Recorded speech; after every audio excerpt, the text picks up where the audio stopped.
3 tahun aku menemaninya dari nol, menyetrika kemejanya setiap pagi, hingga memberikan seluruh tabunganku demi ambisinya. Tapi tepat di malam perkenalan keluarga besar, di bawah lampu kristal yang mewah, laki-laki yang kusebut calon suami itu membuangku layaknya sampah busuk. Di depan orang tuanya, dia merangkul wanita lain dan meludahi harga diriku dengan kalimat paling kejam, "Kamu tidak selevel dengan masa depanku." Seluruh ruangan menertawakanku, bibi-bibinya berbisik mengejek kemiskinanku, sementara dia tertawa puas melihatku hancur gemetar. Mereka pikir aku akan mati meratapi nasib? Tidak. Mereka lupa kalau aku pemegang kunci semua borok busuk di perusahaan mereka. Tunggu saja, 7 hari dari sekarang, aku akan memastikan Aris bersujud di kakiku sambil meraung histeris saat seluruh kerajaannya runtuh menjadi abu. Dia ingin main api? Mari kita lihat siapa yang akan hangus terbakar sampai tidak punya sisa. Sebelum ceritanya dimulai, silakan tulis di kolom komentar dari daerah mana saja teman-teman yang menonton cerita ini. Jangan lupa tekan tombol like dan subscribe channel ini, agar channel ini bisa terus berkembang, dan terus menghasilkan cerita yang lebih menarik dan penuh pelajaran hidup lainnya. Saya doakan yang subscribe channel ini, selalu diberikan kesehatan dan keberlimpahan. Kita sama-sama berdoa semoga yang punya hutang segera lunas hutang-hutangnya, dan yang punya masalah segera dimudahkan urusannya.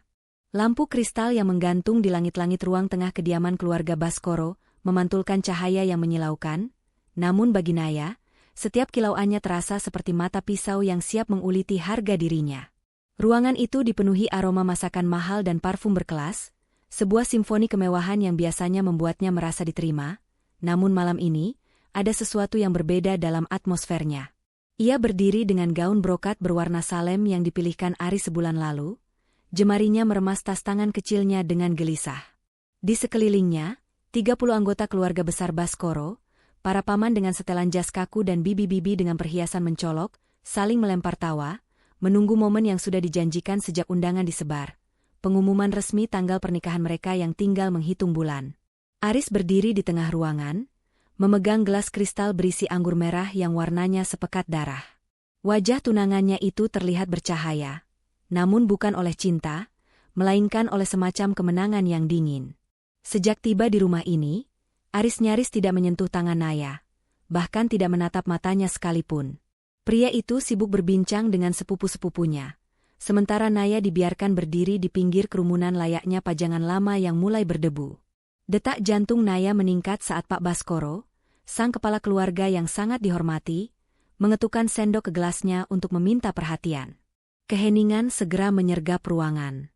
Semua mata tertuju pada Aris yang kini melangkah ke tengah karpet Persia, berdiri tepat di bawah pendar lampu utama. Naya bergerak maju sedikit, mencoba mengambil posisi di samping tunangannya sebagai bentuk kesiapan, namun Aris dengan kasar memberikan isyarat tangan agar Naya tetap di tempatnya. Sebuah gestur kecil yang membuat beberapa sepupu Aris saling berbisik di belakang telapak tangan mereka.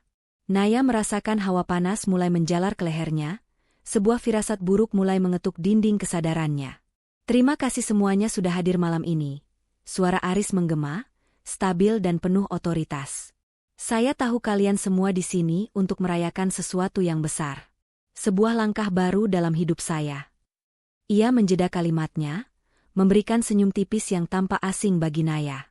Aris kemudian menatap Naya, bukan dengan binar kasih sayang yang selama 3 tahun ini ia tunjukkan, melainkan dengan tatapan penuh penghinaan yang begitu telanjang. Namun, setelah melalui banyak pertimbangan dan melihat kemana arah masa depan saya sebagai calon petinggi di perusahaan keluarga, saya menyadari satu hal yang fundamental. Pernikahan bukan sekadar tentang janji, tapi tentang keselarasan level. Dan dengan berat hati, namun dengan keyakinan penuh, saya mengumumkan malam ini bahwa rencana pernikahan dengan Naya saya batalkan secara permanen. Dunia seolah berhenti berputar bagi Naya. Suara dengung rendah memenuhi telinganya, meredam suara hiruk-pikuk keterkejutan yang meledak di ruangan itu. Ia merasa seolah-olah oksigen di ruangan itu mendadak habis. Naya menatap Aris, mencari secercah tanda bahwa ini adalah lelucon yang buruk, namun yang ia temukan hanyalah garis wajah yang keras dan sombong. "Aris?" Suara Naya nyaris tak terdengar, gemetar dan rapuh di tengah riuh rendah suara keluarga besar. Aris tertawa kecil, sebuah tawa kering yang merendahkan. "Jangan terlihat begitu terkejut, Naya. Mari kita jujur pada diri sendiri. Kamu hanya seorang kurator seni di galeri kecil. Dunia kita berbeda. Aku butuh seseorang yang bisa berdiri tegak di sampingku dalam jamuan internasional, bukan seseorang yang hanya tahu cara membersihkan debu di lukisan tua. Kamu tidak lagi selevel dengan ambisi yang aku genggam sekarang. Cemoohan itu mendarat telak di dada Naya, lebih menyakitkan daripada tamparan fisik. Di sudut ruangan, Siska muncul dari balik pilar, mengenakan gaun merah yang sangat kontras dengan kesederhanaan Naya. Wanita itu melangkah anggun menuju Aris, dan dengan santainya Aris melingkarkan lengannya di pinggang Siska di depan mata semua orang, di hadapan orang tua Aris yang terperangah, dan di hadapan Naya yang dunianya baru saja lumat. Kenalkan, ini Siska. Dia adalah alasan mengapa aku menyadari apa yang sebenarnya pantas untukku. Lanjut Aris dengan nada bicara yang sangat santai, seolah-olah ia tidak baru saja menghancurkan martabat wanita yang telah menemaninya dari nol. Bisik-bisik di ruangan itu berubah menjadi badai penghinaan. Naya bisa mendengar Bibi Mira, yang selama ini selalu memujinya, kini berbisik kepada saudaranya tentang betapa, memang benarnya, Aris mencari yang lebih sepadan. Mata Naya mulai memanas, namun ia memaksa kelopak matanya tetap terbuka lebar. Ia tidak akan memberikan kepuasan bagi Aris untuk melihatnya menangis terseduh-seduh di lantai ini. Setiap pasang mata di ruangan itu kini menatapnya dengan campuran rasa kasihan dan ejekan yang merendahkan. Naya berdiri di sana, di bawah lampu kristal yang mahal, merasa benar-benar telanjang dan tidak berarti. Ia melihat bagaimana Siska melemparkan senyum kemenangan padanya, sebuah senyum yang mengatakan bahwa Naya hanyalah sebuah batu loncatan yang kini sudah boleh dibuang ke tempat sampah. Aris kembali mengangkat gelasnya ke arah keluarga besarnya, sama sekali tidak memedulikan Naya yang masih mematung di tengah ruangan. Malam ini bukan tentang kesedihan, tapi tentang pembersihan. Mari bersulang untuk masa depan yang lebih cerah tanpa beban masa lalu. Suara denting gelas yang saling beradu terdengar, seperti suara eksekusi di telinga Naya. Ia merasakan dingin yang luar biasa menjalar dari ujung kakinya hingga ke ubun-ubun. Rasa malu itu terasa nyata, mencekik lehernya hingga ia merasa sesak. Naya tahu ia harus pergi, namun kakinya seolah terpaku pada karpet mewah itu, memaksanya menelan setiap tetes penghinaan yang disuguhkan secara prasmanan oleh pria yang pernah ia sebut sebagai calon suaminya. Lampu kristal di atas sana masih bersinar terang. Namun bagi Naya, kegelapan baru saja dimulai. Ia menarik napas panjang, mengumpulkan sisa-sisa kekuatan yang tercecer di lantai, dan menyadari bahwa setiap tawa yang ia dengar malam ini adalah hutang yang harus ia tagih di kemudian hari. Tanpa sepatah kata pun, ia berbalik, meninggalkan pusat ruangan, membiarkan punggungnya menjadi sasaran tatapan menghina saat ia melangkah menuju pintu keluar yang terasa berkilo-kilometer jauhnya. Pintu apartemen tertutup dengan bunyi debuman pelan yang terasa menggelegar di dalam rongga dada Naya. Keheningan yang menyambutnya terasa begitu pekat, seolah-olah udara di dalam ruangan itu telah membeku sejak ia pergi tadi sore dengan harapan yang membumbung tinggi. Naya tidak segera menyalakan lampu. Ia membiarkan dirinya berdiri di kegelapan koridor kecil, bersandar pada kayu pintu yang dingin, sementara bayangan tawa Aris dan tatapan menghina keluarga Baskoro masih menari-nari di balik kelopak matanya yang tertutup. Setiap inci kulitnya terasa kotor, seolah-olah kata-kata, tidak selevel, yang dilontarkan Aris telah meninggalkan noda fisik yang tidak bisa dibasuh. Naya melangkah pelan menuju ruang tengah, kakinya terasa berat seakan terikat rantai besi. Ia menyalakan lampu meja yang berpendar kekuningan, menyinari sudut ruangan yang selama ini ia tata dengan penuh kasih sayang sebagai persiapan masa depan mereka berdua. Di sudut jendela, ada dua kursi berlengan yang ia beli dengan menyisihkan gaji lemburnya selama berbulan-bulan, kursi yang menurut Aris akan menjadi tempat mereka menyesap kopi di hari tua. Kini, kursi-kursi itu tampak seperti monumen kegagalan yang mengejeknya. Naya mendekati meja dapur yang terbuat dari kayu jati minimalis. Di sana, sebuah kotak bludru kecil tergeletak begitu saja. Dengan jemari yang masih bergetar hebat, ia melepas cincin emas putih bermata berlian kecil yang melingkar di jari manis kirinya. Selama 2 tahun, cincin itu adalah simbol janji. Namun malam ini, benda itu berubah menjadi besi panas yang membakar kulitnya. Ia meletakkannya di atas permukaan meja yang dingin. Bunyi denting logam saat bersentuhan dengan meja kayu terdengar begitu menyayat, menandai akhir dari sebuah pengabdian yang sia-sia. Amarah yang tadi tertahan di tenggorokannya mulai mencair. Namun bukan menjadi tangisan, melainkan menjadi kobaran api yang dingin dan terhitung. Naya membuka laptopnya. Layar yang terang benderang itu memantulkan wajahnya yang pucat namun memiliki sorot mata yang mulai menajam. Ia teringat akan sebuah folder tersembunyi yang pernah ia buat saat membantu Aris merapikan berkas-berkas investasi mereka tahun lalu. Aris selalu menganggap Naya hanya si kurator yang mengurus debu. Sebuah anggapan yang membuat pria itu ceroboh dan membiarkan Naya memiliki akses ke beberapa akun cadangannya. Naya mulai menelusuri riwayat transaksi yang selama ini ia percayai sebagai dana tabungan pernikahan mereka. Satu persatu fakta mulai terkuak di depan matanya. Angka-angka di layar menunjukkan aliran dana yang keluar secara sistematis menuju sebuah rekening luar negeri yang tidak ia kenal. Bukan untuk investasi properti seperti yang dijanjikan Aris, melainkan untuk menutupi kerugian besar di meja judi kelas atas dan membiayai gaya hidup mewah Siska di luar negeri selama setahun terakhir. Naya merasakan mual yang luar biasa saat menyadari bahwa setiap rupiah yang ia kumpulkan dari hasil jerih payahnya, setiap bonus yang ia hemat, telah digunakan Aris untuk membelikan tas desainer dan perhiasan bagi wanita yang malam ini berdiri dengan angkuh di sampingnya. Pria itu tidak hanya mengkhianati hatinya, tapi juga merampok masa depannya secara finansial. Aris telah membangun istana kemegahannya di atas reruntuhan keringat Naya. Dering ponsel yang tiba-tiba memecah kesunyian membuat Naya terlonjak. Sebuah pesan masuk dari Aris. Tanpa rasa bersalah sedikitpun, pria itu menulis, "Besok aku akan mengirim orang untuk mengambil barang-barangku di apartemenmu. Jangan coba-coba menahan apapun. Aku tidak mau Siska merasa risih karena ada jejakku di tempat kumuhmu itu." Naya menatap layar ponsel itu dengan tatapan kosong. Tempat kumuh? Apartemen ini adalah tempat di mana Aris selalu merengek mencari ketenangan saat ia tertekan oleh pekerjaan. Apartemen ini adalah tempat di mana Naya mengobati luka di tangan Aris saat pria itu mengalami kecelakaan kecil. Kini, tempat ini disebut kumuh hanya karena Aris merasa sudah berada di puncak dunia bersama keluarga Baskoro. Naya tidak membalas pesan itu. Ia meletakkan ponselnya dengan posisi terbalik. Ia berjalan menuju cermin besar yang ada di ruang tamu, menatap pantulan dirinya sendiri. Wajah di dalam cermin itu tidak lagi tampak seperti wanita yang hancur. Garis-garis kelembutan di wajahnya perlahan mengeras. Ia menyadari bahwa selama ini ia telah menjadi terlalu baik, terlalu patuh, dan terlalu percaya pada topeng yang dikenakan Aris. "Kau pikir aku adalah beban masa lalu yang bisa kau buang begitu saja, Aris?" bisiknya pada pantulan dirinya sendiri. Suaranya tidak lagi gemetar. Suara itu tenang, dalam, dan membawa ancaman yang tidak terlihat. Ia kembali ke laptopnya.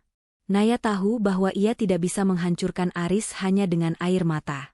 Air mata tidak akan mengembalikan uangnya, tidak juga akan mengembalikan harga dirinya di depan keluarga besar Baskoro. Ia butuh sesuatu yang lebih kuat.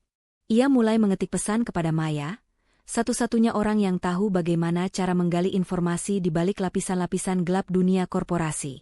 Malam semakin larut, namun kantuk tidak kunjung datang. Naya menghabiskan sisa malam itu dengan menyusun daftar semua aset yang pernah ia berikan pada Aris, semua dokumen yang pernah ia tanda tangani karena paksaan pria itu, dan setiap kebohongan kecil yang pernah Aris ceritakan tentang keuangan perusahaan ayahnya.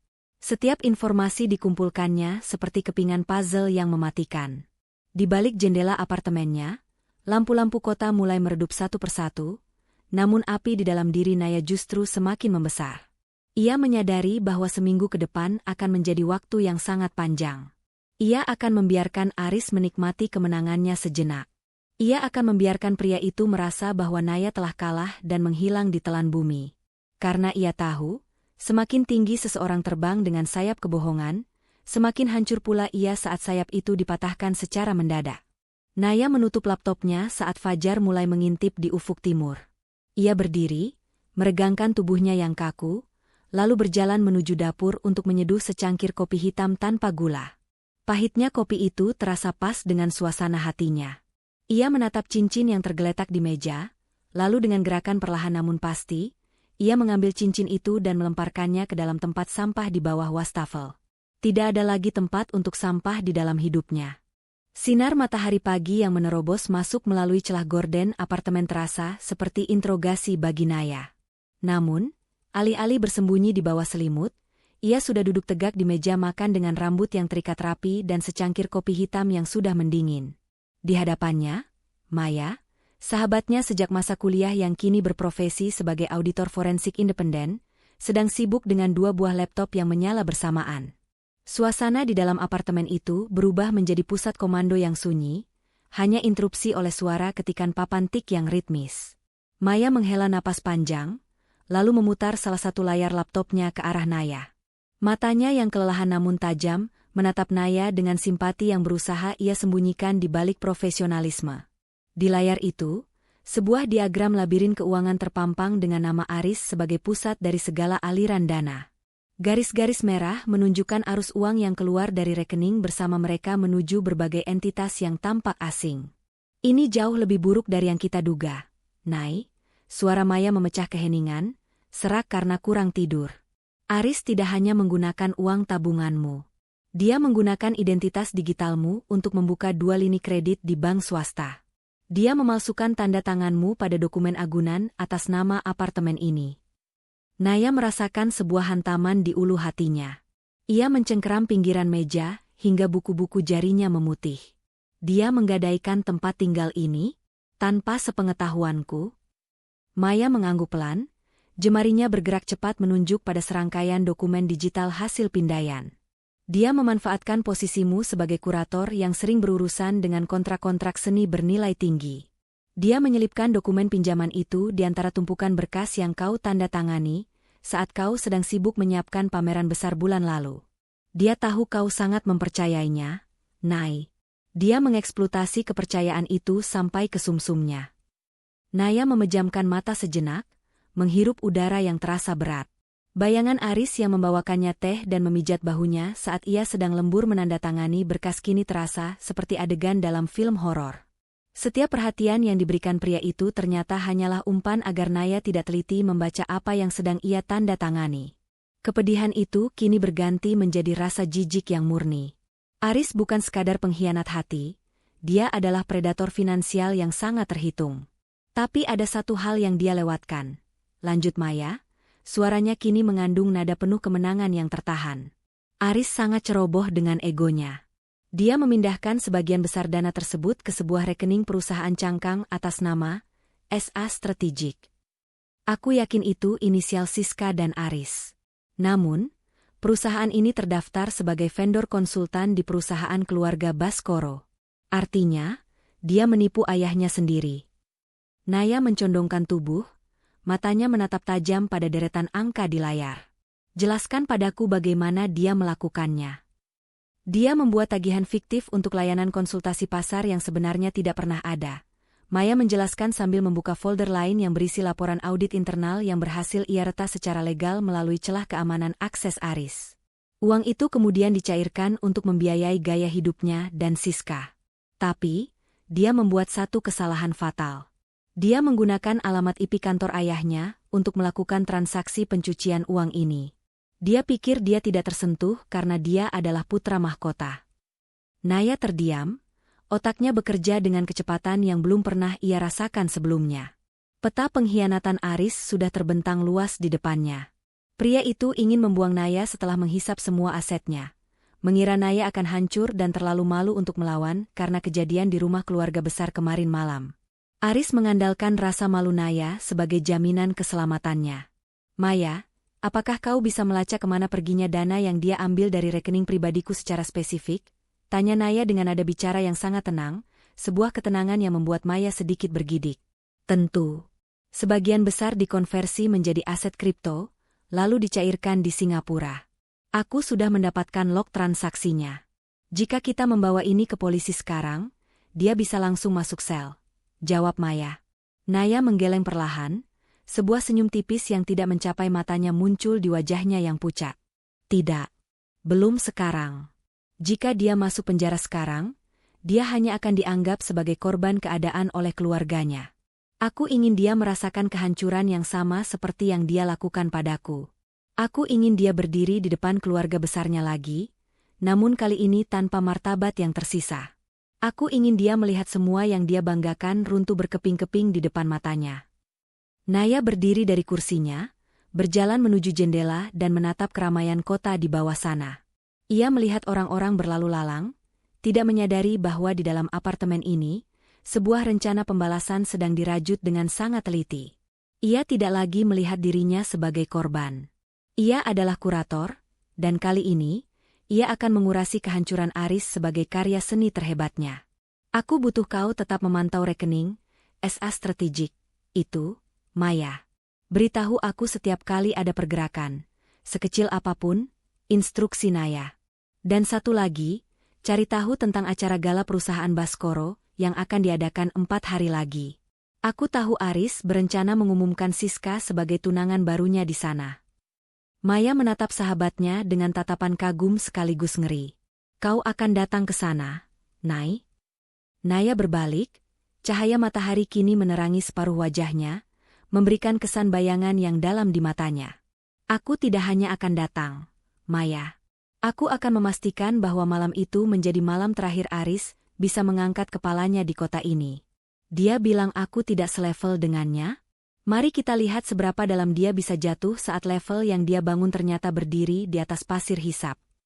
Detik berikutnya, ponsel Naya bergetar di atas meja. Sebuah notifikasi dari bank masuk, memberitahukan bahwa ada upaya penarikan sisa saldo di salah satu akun cadangannya. Aris sedang mencoba menguras habis apapun yang tersisa. Naya meraih ponsel itu, namun bukannya memblokir aksesnya, ia justru menambah limit penarikan tersebut. Ia memberikan umpan terakhir agar Aris merasa semakin percaya diri, semakin serakah, dan semakin tidak waspada. Makanlah semua umpan itu, Aris, gumam Naya lirih. Semakin kenyang kau sekarang, semakin menyakitkan saat aku membelah perutmu nanti. Udara di dalam kafe berkonsep minimalis itu beraroma biji kopi panggang dan kayu manis. Namun bagi Naya, setiap hirupan napas terasa seperti racun yang harus ia telan pelan-pelan. Ia duduk di sudut paling belakang, tersembunyi di balik tanaman monstera yang rimbun dan tumpukan katalog seni yang sengaja ia hamparkan di meja sebagai penyamaran. Kacamata hitam besar dan syal sutra yang melilit lehernya memastikan bahwa siapapun yang melintas tidak akan mengenali wajah kurator yang seminggu lalu menjadi bahan tertawaan di rumah keluarga Baskoro. Tepat 3 meja dari posisinya, Aris duduk dengan gaya pongah yang sangat akrab di mata Naya. Pria itu mengenakan kemeja sutra berwarna biru navy, salah satu kemeja yang Naya setrika sendiri dengan penuh kehati-hatian 2 minggu lalu. Di hadapannya, Siska tampak seperti ratu yang baru saja memenangkan tahta. Wanita itu tertawa manja, jemarinya yang dihiasi kuku palsu berwarna merah darah berulang kali menyentuh lengan Aris dengan gerakan yang sangat posesif. Naya mengeluarkan ponselnya, meletakkannya dalam posisi berdiri di antara celah tumpukan buku, lalu mengaktifkan mode perekam suara dan lensa zoom. Dari balik layar kecil itu, ia mengamati dinamika yang terjadi. Ia tidak sedang mencari drama, ia sedang melakukan bedah anatomi terhadap kelemahan mereka. Kamu tenang saja, sayang. Suara Aris terdengar sayup-sayup namun jelas berkat mikrofon nirkabel yang terhubung ke ponsel Naya. Pak tua itu sudah sepenuhnya percaya padaku. Dia pikir kerugian di divisi properti itu karena fluktuasi pasar. Dia tidak akan pernah tahu kalau uangnya sudah mengalir ke rekening kita untuk modal awal di Singapura. Siska menyesap latenya dengan senyum licik. Tapi bagaimana dengan si kurator miskin itu? Dia tidak akan buka mulut, kan? Aku tidak mau kepindahanku ke luar negeri terhambat karena urusan hukum recehan. Aris tertawa, sebuah tawa yang membuat perut Naya mual. Naya? Dia itu wanita paling naif yang pernah aku kenal. Saat ini mungkin dia sedang mengurung diri di kamar, menangis terseduh-seduh sambil memeluk bantal. Dia tidak punya nyali, apalagi kekuatan untuk melawanku. Dia sudah aku lumpuhkan secara finansial dan mental. Dia tidak akan berani muncul lagi di depan keluargaku setelah penghinaan malam itu. Naya mencatat setiap kata dalam benaknya. Naif. Tidak punya nyali. Lumpuh. Kata-kata itu berputar seperti mantra di kepala Naya. Namun bukannya melemahkannya, kata-kata itu justru menjadi bahan bakar yang mengkristalkan rencana besarnya. Ia melihat Aris mengeluarkan sebuah kotak perhiasan kecil. Bukan kotak bludru murahan, tapi kotak dari merek ternama dunia. Di dalamnya melingkar sebuah jam tangan emas yang sangat mewah. Ini untukmu, sebagai tanda perayaan karena kita berhasil menyingkirkan parasit itu dari hidup kita, ujar Aris sambil memasangkan jam tangan itu ke pergelangan tangan Siska. Naya memicingkan mata, memperbesar bidikan kameranya. Jam tangan itu. Ia mengenali modelnya. Itu adalah jam tangan edisi terbatas yang harganya setara dengan biaya operasional galeri seninya selama 6 bulan. Uang untuk membeli jam itu berasal dari dana pendidikan adik Naya yang sempat dititipkan di rekening bersama mereka. Rasa panas menjalar di dada Naya, namun ia menekan emosinya kuat-kuat. Ia harus tetap objektif. Ia sedang mengumpulkan bukti, bukan sekadar memendam sakit hati. Namun, pengamatannya membuahkan hasil yang lebih berharga daripada sekadar bukti pencurian. Naya menyadari sesuatu yang menarik. Siska terus-menerus melirik ponselnya dengan cemas setiap kali Aris memalingkan wajah untuk memanggil pelayan. Ada sebuah pesan yang membuat wanita itu tampak gelisah. Saat Aris pergi ke toilet, Naya melihat Siska dengan cepat melakukan panggilan telepon dengan suara berbisik yang tajam. Aku sudah bilang jangan hubungi aku sekarang. Aris sedang bersamaku. Kamu akan dapat bagianmu setelah kita mendarat di Singapura. Sabar sedikit, atau kita semua tidak dapat apa-apa. Desis Siska ke arah ponselnya.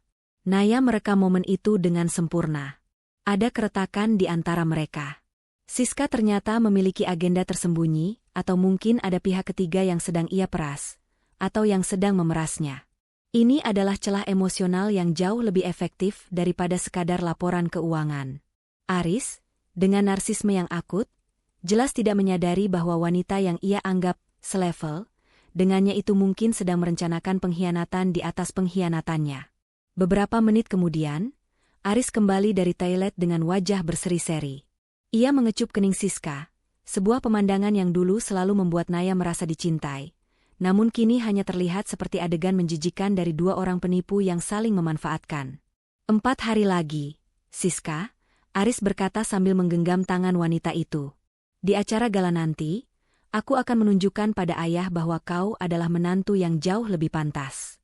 Setelah itu, kita ambil sisa dana cadangan dan pergi.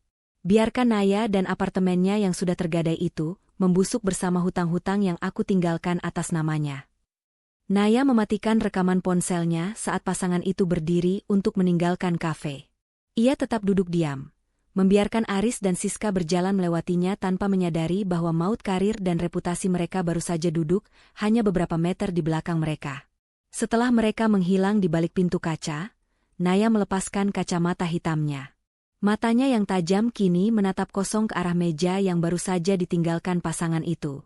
Ia mengambil ponselnya dan mengirimkan potongan rekaman suara Siska tadi kepada Maya. Cari tahu siapa yang dihubungi Siska saat Aris ke toilet, tulis Naya dalam pesan singkatnya. Ia kemudian menyesap kopinya yang sudah dingin hingga tandas. Rasa pahitnya tidak lagi terasa mengganggu. Naya menyadari bahwa Aris telah meremehkannya sebagai kurator yang hanya tahu cara membersihkan debu. Pria itu lupa bahwa tugas orang kurator bukan hanya membersihkan, tapi juga menentukan nilai sebuah objek, memilah mana yang asli dan mana yang palsu, serta memutuskan kapan sebuah karya seni yang rusak harus dihancurkan sepenuhnya agar tidak merusak keindahan koleksi lainnya. Naya berdiri, merapikan katalog seninya dengan gerakan yang sangat presisi. Seminggu itu belum berakhir, dan ia baru saja menemukan retakan pertama di benteng pertahanan Aris. Retakan yang akan ia perlebar, hingga seluruh struktur hidup pria itu runtuh menimpa dirinya sendiri. Langkah kaki Naya saat keluar dari kafe itu terdengar mantap. Setiap ketukan hak sepatunya di lantai marmer seolah-olah sedang menghitung mundur waktu menuju kehancuran sang mantan tunangan. Hujan rintik mulai membasahi kaca jendela apartemen saat Naya menata beberapa amplop coklat besar di atas meja kerjanya. Cahaya dari lampu meja yang temaram memantulkan ekspresi wajahnya yang dingin dan penuh konsentrasi. Di hadapannya, bukan lagi sekadar katalog seni, melainkan tumpukan dokumen audit internal yang telah diberi tanda stabilo merah dan kuning oleh Maya. Malam ini adalah titik awal dari serangan gerilya yang telah ia susun dengan presisi seorang ahli bedah. Naya mengenakan sarung tangan lateks tipis agar tidak meninggalkan jejak sidik jari pada kertas-kertas itu. Ia tahu Pak Baskoro adalah pria yang sangat teliti, namun juga sangat menjunjung tinggi kehormatan keluarga di atas segalanya. Jika ia mengirimkan bukti ini secara terang-terangan sebagai mantan calon menantu yang sakit hati, Pak Baskoro mungkin akan mengabaikannya sebagai upaya balas dendam emosional. Naya harus bermain lebih cerdik. Ia harus memposisikan informasi ini sebagai peringatan anonim dari orang dalam perusahaan. Ia memasukkan salinan bukti transfer ilegal yang dilakukan Aris ke rekening SA Strategik ke dalam amplop pertama. Lembar demi lembar mutasi rekening itu menunjukkan bagaimana Aris secara sistematis menyedot dana operasional proyek, properti keluarga untuk kepentingan pribadinya. Naya juga menyertakan foto-foto pertemuan rahasia Aris dengan broker aset kripto di Singapura yang ia dapatkan dari hasil pelacakan Maya. Di atas tumpukan dokumen itu, Naya menyelipkan secari kertas hasil ketikan mesin, bukan tulisan tangan, yang hanya berisi satu kalimat, "Kehormatan Baskoro sedang dijual oleh darahnya sendiri." Setelah menyegel amplop tersebut, Naya beralih ke strategi media sosialnya. Ini adalah bagian di mana ia harus berperan sebagai korban yang hancur untuk menidurkan kewaspadaan Aris. Dengan tangan yang stabil, ia mengunggah sebuah foto hitam putih yang memperlihatkan jendela apartemennya yang gelap dengan keterangan singkat. Terkadang, kegelapan adalah satu-satunya tempat yang terasa aman saat semua yang kita bangun runtuh begitu saja. Menyerah pada keadaan mungkin adalah jalan terbaik. Dalam hitungan menit, notifikasi mulai bermunculan. Teman-teman mereka memberikan komentar penuh simpati, namun Naya hanya mengamati satu akun, Aris. Tak lama kemudian, Maya mengirimkan pesan singkat, "Dia baru saja melihat unggahanmu, Nay." Dia juga baru saja memberikan like pada sebuah postingan Siska tentang koper baru. Dia benar-benar mengira kau sudah habis. Naya tersenyum tipis, sebuah senyuman yang tidak menyisakan ruang bagi kehangatan. Bagus, Aris. Teruslah merasa menang, gumamnya pelan. Semakin Aris percaya bahwa Naya sedang depresi dan tidak berdaya, semakin besar lubang pertahanan yang ia biarkan terbuka. Keesokan paginya, Naya meminta jasa kurir instan yang tidak terikat dengan akun pribadinya untuk mengirimkan amplop coklat itu langsung ke tangan Pak Baskoro di kantor pusat Baskoro Group. Ia memastikan kurir tersebut tiba tepat saat Aris sedang menghadiri rapat di luar kantor, sehingga tidak ada kesempatan bagi Aris untuk mencegat dokumen tersebut. Sambil menunggu kabar dari bom yang ia kirimkan, Naya memulai bagian kedua dari rencananya. Ia menghubungi seorang kenalan lama yang bekerja di sebuah butik perhiasan mewah, tempat di mana Aris membeli jam tangan emas untuk Siska. Dengan pesonanya yang tenang dan alasan bahwa ia sedang membantu audit pajak Aris, sebuah kebohongan yang masuk akal karena status mereka sebagai tunangan, Naya berhasil mendapatkan salinan nota pembelian asli. Di sana tertera dengan jelas bahwa pembayaran dilakukan menggunakan kartu kredit korporasi Baskoro Group, sebuah pelanggaran berat yang bisa dikategorikan sebagai penggelapan dalam jabatan. Sore harinya, Maya datang ke apartemen dengan wajah yang tampak tegang namun antusias. Umpannya dimakan, Nay. Informan di kantor pusat bilang Pak Baskoro langsung membatalkan semua pertemuan sore ini setelah menerima amplop itu. Dia mengunci diri di ruangannya selama 3 jam. Dan yang lebih menarik, dia memerintahkan kepala audit untuk memeriksa kembali semua laporan divisi properti yang dikelola Aris dalam 2 tahun terakhir secara diam-diam. Naya bersandar di kursi, menyesap teh melatinya yang harum. Dia mulai meragukan putranya sendiri. Itu langkah awal yang bagus. Tapi kita tidak boleh berhenti di situ. Pak Baskoro mungkin masih akan mencoba menutupi ini secara internal demi nama keluarga. Kita harus memastikan bahwa di acara gala nanti, dia tidak punya pilihan selain bertindak secara publik. Apa rencana selanjutnya? Tanya Maya. Kita akan memanfaatkan narsisme Siska, jawab Naya sambil mengeluarkan ponselnya. Aku akan mengirimkan pesan anonim padanya. Aku akan berpura-pura menjadi orang dari masa lalu Aris yang juga ia tipu. Aku ingin Siska merasa bahwa dia bukan satu-satunya ratu, dan bahwa Aris menyimpan rahasia besar darinya. Jika mereka mulai bertengkar dan saling tuduh sebelum malam gala, mereka akan membuat kesalahan yang lebih besar di depan umum. Naya mulai mengetik pesan untuk Siska menggunakan nomor virtual sekali pakai. Pesan itu berisi lampiran foto Aris yang sedang bertemu dengan seorang wanita lain, yang sebenarnya adalah agen properti, namun Naya memotong fotonya sedemikian rupa sehingga tampak sangat akrab, dengan keterangan, "Kau pikir kau yang terakhir? Dia hanya menggunakanmu untuk mendapatkan tanda tangan ayahmu, Siska." Tanya dia tentang rekening di Swiss yang tidak kau ketahui. Ia menekan tombol kirim dan meletakkan ponselnya di meja. Naya tahu bahwa Siska adalah tipe wanita yang sangat tidak aman, insecure, dan mudah meledak jika merasa kepentingannya terancam. Benih kecurigaan itu kini sudah tertanam. Di satu sisi, Pak Baskoro mulai mencurigai integritas Aris, dan di sisi lain, Siska mulai meragukan kesetiaan Aris. Naya berdiri dan berjalan menuju cermin besar di kamarnya. Ia menatap dirinya sendiri, merapikan gaun hitam sederhana yang akan ia kenakan untuk misi kecil malam ini. Ia tidak lagi melihat bayangan wanita yang dipermalukan seminggu lalu. Ia melihat seorang arsitek yang sedang mengawasi penghancuran sebuah bangunan yang sudah lapuk oleh kebohongan. Seminggu adalah waktu yang cukup untuk membangun kembali harga diri, bisik Naya pada dirinya sendiri. Dan waktu yang sangat cukup untuk meruntuhkan sebuah kerajaan palsu. Di luar, guntur menggelegar, seolah menyambut badai yang sesungguhnya yang akan segera menghantam kehidupan Aris. Naya tahu, saat ini Aris mungkin sedang tertawa di sebuah restoran mewah bersama Siska, tidak menyadari bahwa fondasi di bawah kakinya sudah mulai retak dan hancur, satu kepingan demi satu kepingan. Lantai galeri seni yang sunyi memantulkan pendar lampu sorot yang terarah pada sebuah patung pualam putih yang retak, sebuah karya yang menggambarkan kerapuhan manusia. Naya berdiri di kegelapan sudut ruangan, memperhatikan pintu masuk dengan saksama.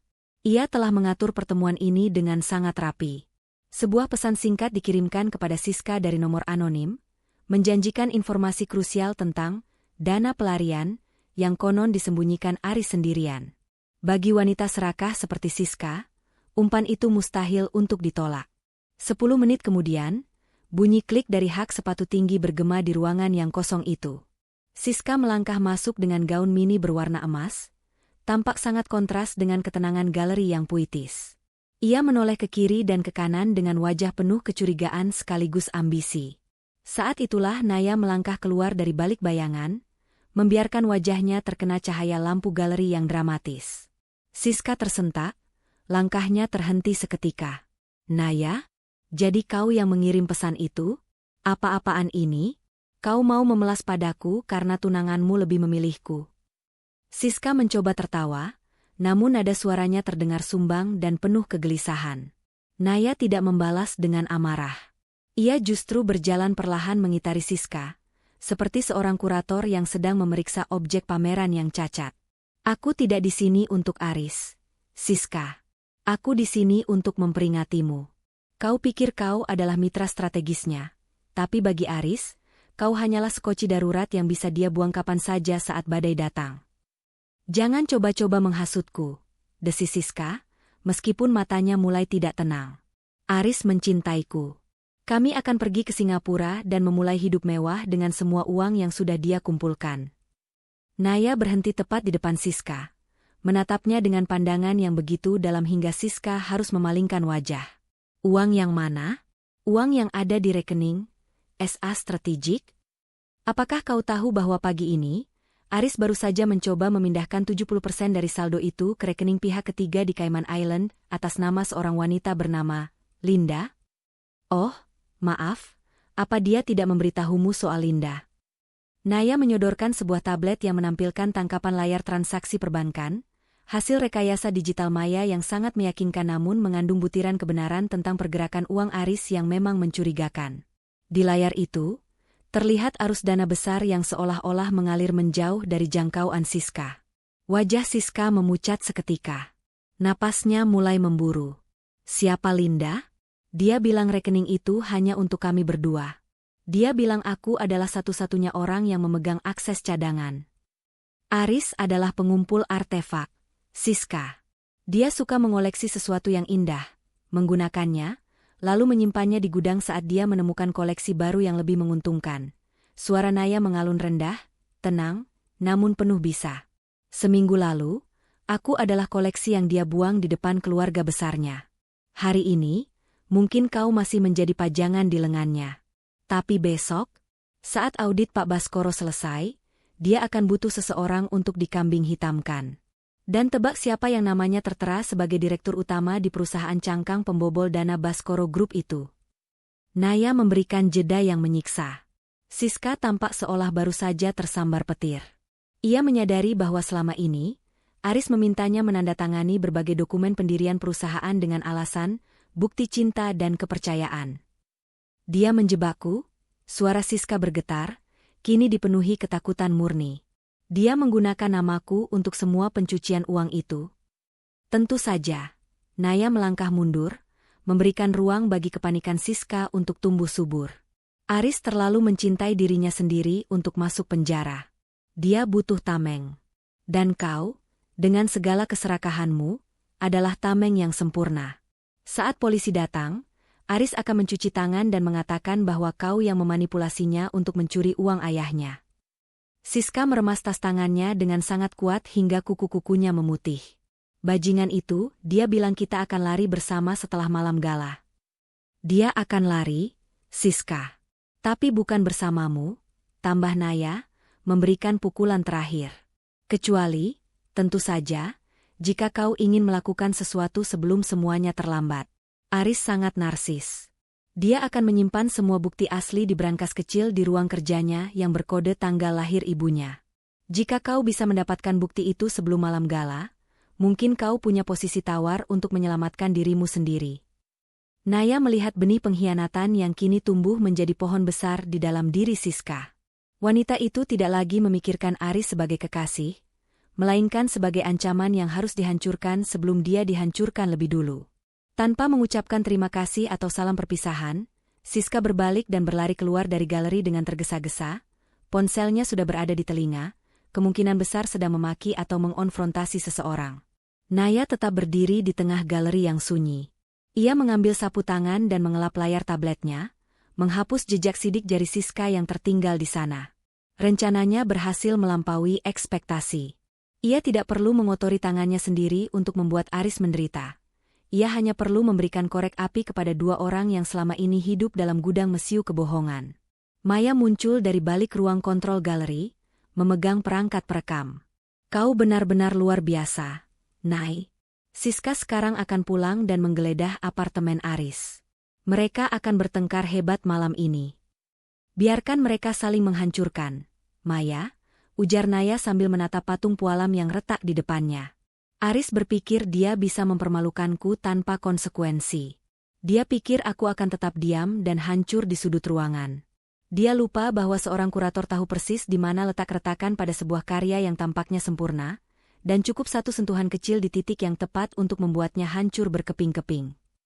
Naya berjalan menuju pintu keluar, mematikan lampu galeri satu persatu. Kegelapan menyelimuti ruangan itu, namun bagi Naya, pandangannya terhadap masa depan tidak pernah sejernih ini. Seminggu yang lalu ia adalah wanita yang dipermalukan. Namun dalam hitungan jam, ia akan menjadi penonton utama dari sebuah drama kehancuran yang paling spektakuler di panggung keluarga Baskoro. Gemerlap lampu ballroom hotel bintang 5 itu, membiaskan kemewahan yang memuakan bagi siapa saja yang tahu busuknya rahasia di baliknya. Karpet merah membentang luas, menyambut langkah kaki para elit bisnis dan anggota keluarga besar Baskoro yang hadir dengan busana terbaik mereka.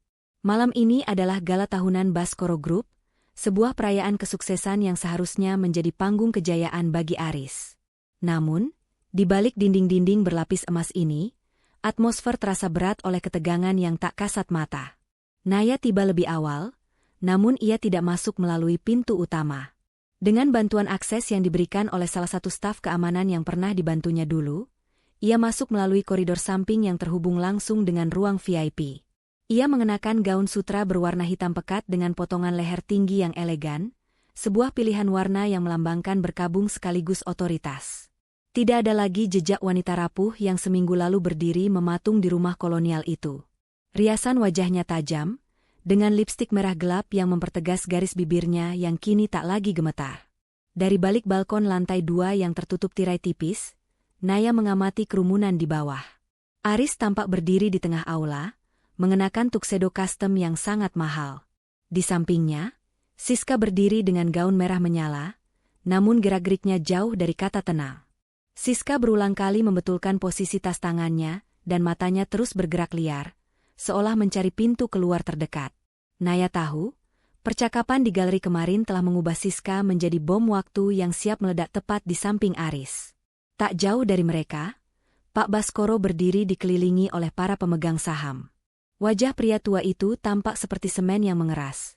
Tidak ada senyum, tidak ada keramahan yang biasa ia tunjukkan. Ia memegang segelas air putih, bukan sampanye, dan matanya terus tertuju pada Aris dengan sorot yang dingin dan menyelidik. Naya bisa melihat bahwa dokumen anonim yang ia kirimkan telah mulai membusuk di dalam pikiran Pak Baskoro, menciptakan jurang keraguan yang sangat dalam. Persiapan di ruang kendali sudah selesai. Suara Maya berbisik melalui earpiece kecil yang tersembunyi di balik rambut Naya. Sistem audio dan proyektor utama sudah berada di bawah kendaliku. Begitu kau memberi kode, presentasi, kejutan, itu akan dimulai. Tunggu sampai mereka naik ke podium, balas Naya dengan nada bicara yang datar. Aku ingin semua orang melihat wajahnya saat kebenaran itu terungkap. Aku ingin Aris berada di titik tertingginya sebelum kita tarik semua pijakannya. Naya melihat Aris mulai melangkah menuju panggung utama. Dengan penuh percaya diri, pria itu meraih mikrofon, memberikan isyarat agar musik latar dihentikan. Semua mata tertuju padanya. Aris berdehem, memasang senyum narsisistik yang selama ini menjadi senjatanya untuk memanipulasi orang lain. Selamat malam, keluarga besar Baskoro dan rekan-rekan sekalian, suara Aris menggema penuh wibawa. Malam ini bukan hanya tentang merayakan laba perusahaan, tapi tentang masa depan. Seperti yang kalian tahu, minggu lalu adalah masa transisi yang sulit bagiku. Namun, saya percaya bahwa untuk maju, kita harus berani membuang beban masa lalu yang menghambat langkah kita menuju efisiensi dan level yang lebih tinggi. Beberapa orang di kerumunan mulai berbisik, teringat akan drama pemutusan tunangan dengan Naya yang baru saja lewat seminggu. Aris sama sekali tidak merasa malu. Ia justru merasa bangga telah menunjukkan ketegasan versinya. Siska naik atas panggung atas undangan Aris, berdiri di sisinya dengan senyum yang dipaksakan. Malam ini, di hadapan ayah dan kalian semua, saya ingin mengumumkan kolaborasi baru yang akan membawa Baskoro Group merambah pasar Singapura. Sebuah proyek strategis yang akan dikelola oleh saya sendiri dan tunangan baru saya, Siska. Pak Baskoro melangkah maju ke depan panggung, namun ia tidak bertepuk tangan. Ia menatap Aris dengan tatapan yang bisa membekukan api. Aris, suara Pak Baskoro terdengar berat melalui mikrofon cadangan di bawah panggung. Sebelum kau melanjutkan bualan tentang pasar Singapura, mungkin kau bisa menjelaskan pada kami semua tentang aliran dana ke perusahaan cangkang bernama SA Strategic? Kegaduhan kecil mulai pecah. Wajah Aris membeku. Senyum narsistiknya perlahan memudar, digantikan oleh ekspresi bingung yang dipaksakan. Ayah, apa maksudnya? Ini acara gala, bukan waktu untuk membahas teknis kantor. Justru ini adalah waktu yang sangat tepat, ujar Pak Baskoro sambil memberikan kode kepada stafnya. Naya menarik napas dalam-dalam. Sekarang, Maya, bisiknya.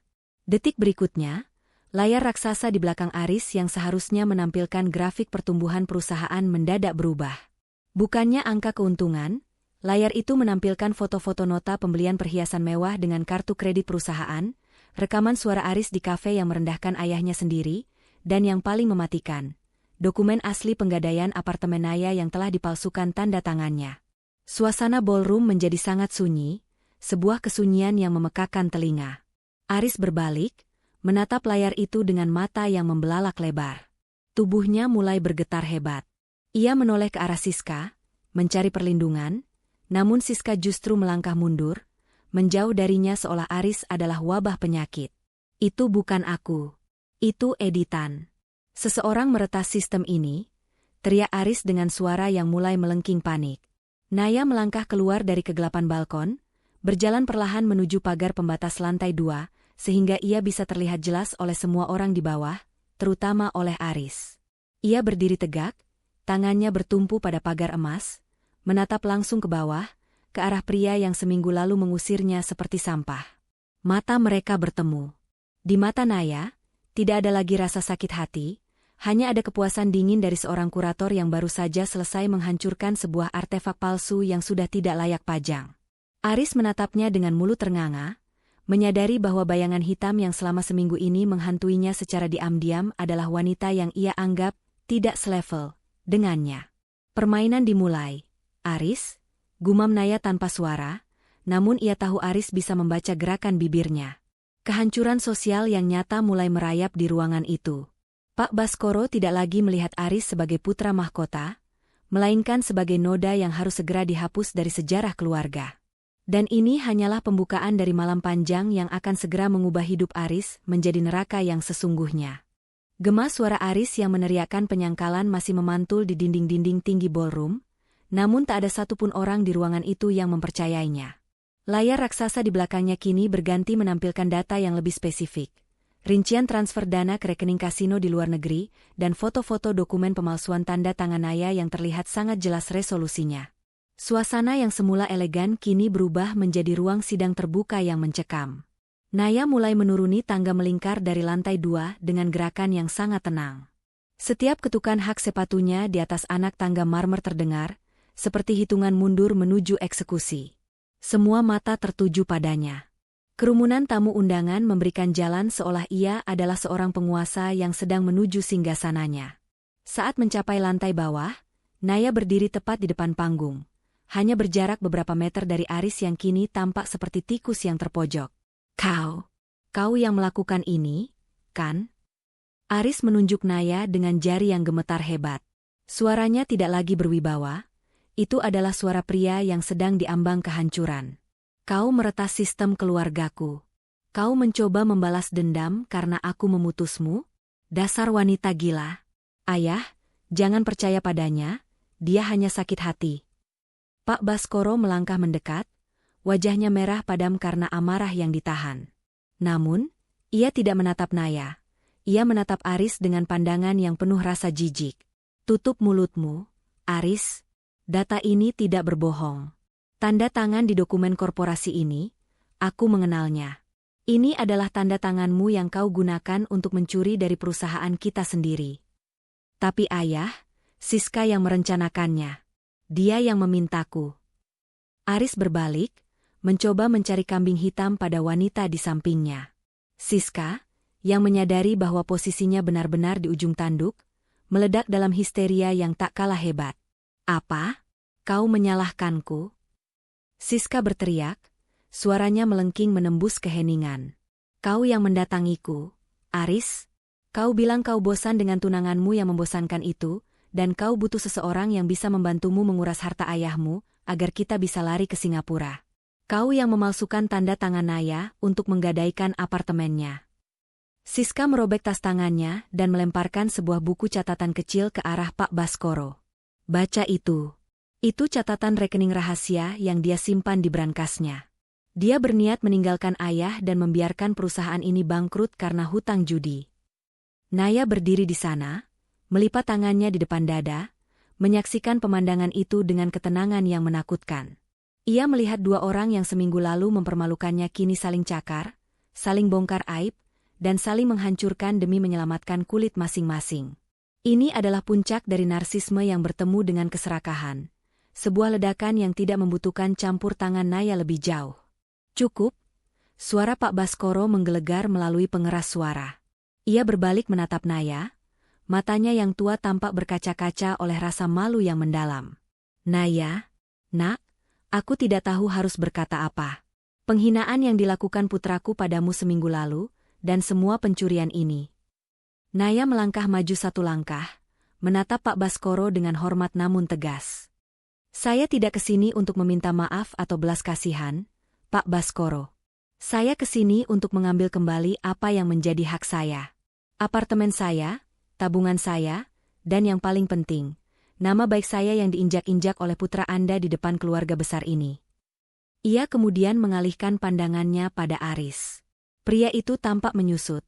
Seolah-olah tuxedo mahalnya kini menjadi beban yang terlalu berat untuk dipikul. Kau bilang aku tidak selevel denganmu. Aris, kau benar. Aku tidak akan pernah berada di level seorang pencuri, seorang pembohong, dan seorang pengecut yang menyalahkan wanita saat rencananya gagal. Kau bukan siapa-siapa tanpa nama Baskoro di belakangmu, dan malam ini, nama itu sudah hilang darimu. Aris mencoba melangkah maju, mungkin ingin menyerang Naya atau memohon, namun dua petugas keamanan yang sudah diberi instruksi oleh Pak Baskoro segera mencekal lengannya. Aris meronta, wajahnya yang tadinya tampan kini tampak buruk rupa karena ekspresi ketakutan yang murni. Lepaskan aku. Ayah, tolong. Ini semua salah paham. Teriak Aris sambil diseret menjauh dari panggung. Siska juga tidak luput dari pengawasan. Ia dikawal keluar oleh petugas lain, masih terus berteriak dan memaki Aris. Menciptakan tontonan memalukan yang akan menjadi buah bibir di kalangan elit kota itu selama bertahun-tahun ke depan. Tamu-tamu undangan berdiri terpaku. Tidak ada lagi bisik-bisik meremehkan tentang kurator miskin. Yang ada hanyalah rasa hormat dan ngeri melihat bagaimana seorang wanita yang mereka anggap lemah mampu meruntuhkan seorang eksekutif ambisius hanya dalam waktu seminggu. Naya telah membalikan keadaan dengan presisi yang mematikan. Naya menatap Pak Baskoro untuk terakhir kalinya malam itu. Semua bukti hukum sudah saya serahkan kepada pengacara saya dan pihak berwajib. Saya rasa acara gala ini sudah berakhir. Tanpa menunggu jawaban, Naya berbalik. Ia berjalan melintasi ballroom yang luas itu. Kerumunan orang memberikan jalan dengan rasa hormat yang sunyi. Ia tidak menoleh ke belakang saat mendengar suara Aris yang meratap histeris di kejauhan, memanggil namanya dan memohon ampun. Baginya, Aris sudah menjadi debu yang telah ia bersihkan dari koleksi hidupnya. Lampu kristal di atas sana masih bersinar terang, namun kini cahayanya terasa hangat bagi Naya. Ia melangkah keluar dari hotel, merasakan angin malam yang menyentuh wajahnya. Perasaan sesak yang menghimpit dadanya selama seminggu terakhir lenyap seketika, digantikan oleh ruang kosong yang luas dan damai. Ia telah menyelesaikan kurasi terberat dalam karirnya, memilah mana cinta yang asli dan menghancurkan pengkhianatan yang palsu. Dinding ruang interogasi di kantor kepolisian pusat itu berwarna abu-abu kusam, sangat kontras dengan kemewahan ballroom yang baru saja ditinggalkan Aris beberapa jam lalu. Aris duduk di kursi besi yang dingin, tangannya terborgol ke kaitan meja. Tuxedo mahalnya kini tampak kusut, kancing kemejanya lepas, dan rambut yang biasanya tertata rapi dengan pomade mahal kini jatuh berantakan menutupi dahinya yang berkeringat. Di seberangnya, seorang penyidik senior meletakkan tumpukan berkas setebal 5 cm yang dikumpulkan Naya dan Maya. Suara pintu besi yang terbuka membuat Aris mendongak dengan harapan yang sia-sia. Ia berharap ayahnya datang dengan pengacara terbaik untuk menebusnya. Namun, yang melangkah masuk adalah Naya. Ia datang dengan ketenangan yang menghancurkan, membawa sebuah map biru berisi dokumen pencabutan kuasa hukum dan surat penyitaan aset. Naya duduk dengan anggun di samping penyidik, tidak menunjukkan sedikitpun emosi di wajahnya yang porselen. Naya, sayang, tolong aku. Suara Aris parau, nyaris seperti rintihan binatang yang terluka. Kau tahu aku melakukan ini semua untuk masa depan kita. Aku hanya hilaf. Siska yang merayuku, dia yang memberikan ide tentang rekening Singapura itu. Tolong tarik laporanmu, kita bisa mulai lagi dari awal. Aku masih mencintaimu, Nay. Naya menatap pria di hadapannya seperti sedang mengamati spesimen serangga yang membosankan di bawah mikroskop. Cinta? Kau tidak tahu arti kata itu, Aris. Kau mencintai kekuasaan, kau mencintai dirimu sendiri, dan kau mencintai uang yang kau curi dariku. Kau bilang kita bisa mulai dari awal? Awal yang mana? Awal di mana kau mempermalukanku di depan 30 anggota keluargamu?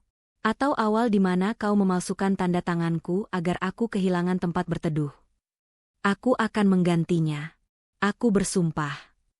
Aris berteriak histeris, tubuhnya maju ke depan hingga borgolnya berdenting keras menabrak meja besi. Ayah pasti akan membayar semuanya. Aku putranya, Naya. Dia tidak akan membiarkanku membusuk di sini. Naya membuka map biru itu dan menggeser selembar kertas ke arah Aris. Ini adalah surat pernyataan dari Pak Baskoro. Beliau telah secara resmi mencabut hak warismu dan mengeluarkanmu dari struktur keluarga besar Baskoro. Beliau juga sudah menandatangani dokumen yang menyatakan bahwa perusahaan tidak akan menanggung sepeser pun kerugian hukum yang kau timbulkan. Kau bukan lagi putra mahkota, Aris. Kau hanya seorang tersangka penggelapan dana dan penipuan. Wajah Aris berubah pucat pasi, warna kulitnya kini nyaris sama dengan dinding abu-abu di belakangnya. Tidak mungkin. Ayah tidak mungkin melakukan itu padaku. Ini pasti akal-akalanmu. Ini adalah konsekuensi dari tindakanmu sendiri, sahut Naya dingin. Seminggu yang lalu, kau mencoba menghancurkan hidupku untuk menaikkan level sosialmu. Sekarang, kau jatuh ke level yang paling rendah karena keserakahanmu sendiri. Oh, dan satu hal lagi. Siska sudah memberikan kesaksian lengkap. Dia menyerahkan semua rekaman percakapan kalian demi mendapatkan keringanan hukuman. Dia mengkhianatimu secepat kau mengkhianatiku. Mendengar nama Siska, Aris mulai tertawa liar, sebuah tawa histeris yang berujung pada isak tangis yang memilukan. Ia mulai menjambak rambutnya sendiri dengan tangan yang terborgol, menyadari bahwa pelindung terakhirnya telah runtuh. Dunia yang ia bangun dengan kebohongan kini benar-benar rata dengan tanah. Ia tidak hanya kehilangan kekasih dan tunangannya, tapi juga nama keluarga, kekayaan, dan kebebasannya. Penyidik mulai membacakan hak-hak Aris sebelum ia dipindahkan ke sel tahanan sementara. Setiap pasal yang dibacakan, penipuan, penggelapan dalam jabatan, pemalsuan dokumen, terasa seperti paku yang memaku peti mati karir Aris. Aris mulai berteriak-teriak tidak jelas, memohon pada dinding, memohon pada penyidik, dan akhirnya bersujud di lantai sambil menangis terseduh-seduh, memanggil-manggil nama Naya dengan suara yang pecah karena putus asa. Naya berdiri dari kursinya. Ia tidak merasakan kemenangan yang meluap-luap, hanya sebuah rasa lega yang tenang. Ia tidak butuh melihat Aris menderita lebih jauh. Kenyataan bahwa pria itu kini sadar akan kehancurannya sendiri sudah cukup. Naya berjalan menuju pintu interogasi tanpa menoleh ke belakang sedikitpun. Ratapan Aris yang memanggil namanya dengan nada histeris perlahan memudar saat pintu besi yang berat itu tertutup dengan bunyi berdentang yang final.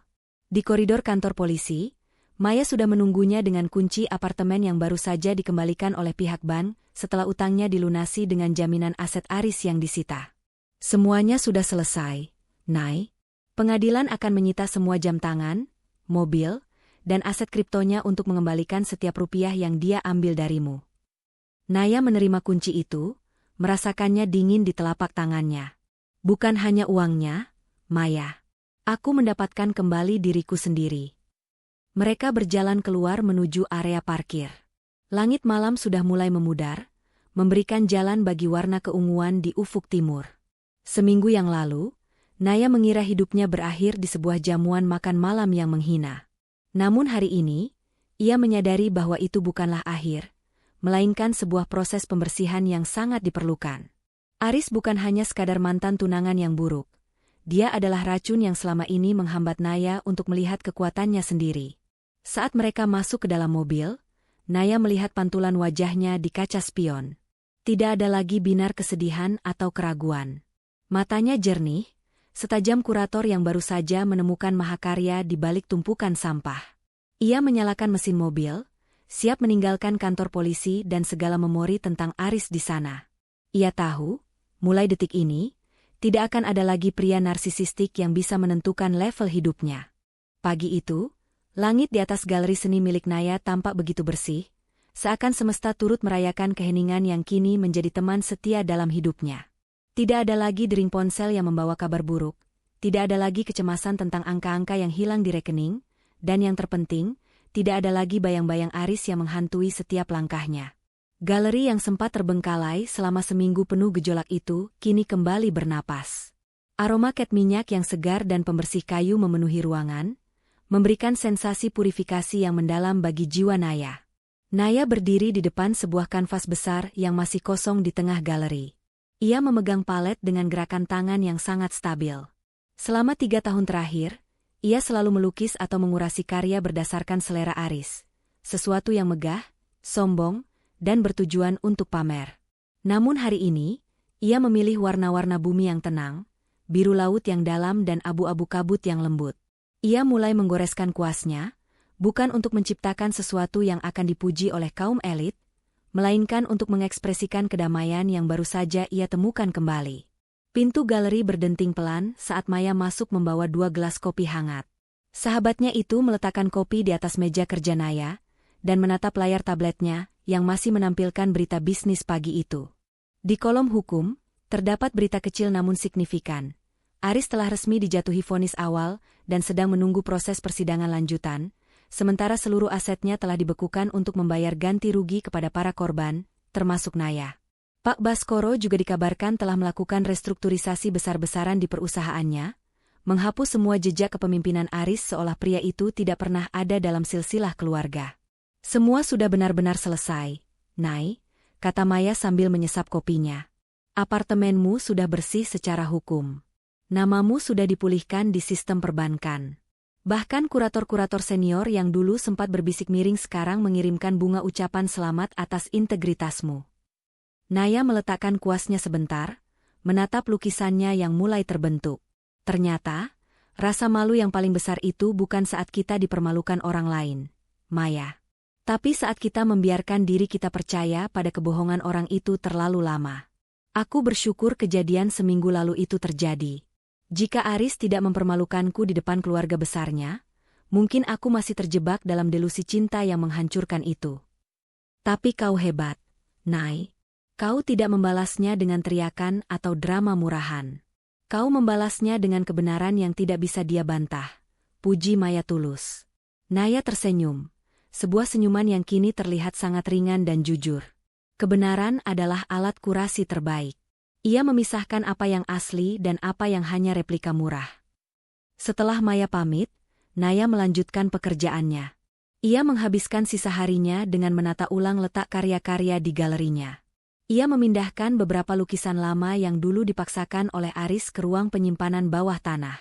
Ia menggantinya dengan karya-karya seniman muda berbakat yang memiliki kejujuran dalam goresannya. Setiap sudut ruangan kini terasa lebih luas, lebih terang, seolah-olah beban berat yang selama ini menekan dinding-dinding itu telah menguap bersama hilangnya sosok Aris dari hidupnya. Sore harinya, Naya berjalan menuju balkon galerinya yang menghadap ke arah taman kota. Ia melihat orang-orang berjalan dengan tenang, anak-anak berlarian, dan pepohonan yang bergoyang ditiup angin senja. Tidak ada lagi keinginan dalam dirinya untuk melihat Aris menderita atau mendengar tangisannya di penjara. Rasa ingin tahu itu telah mati sepenuhnya.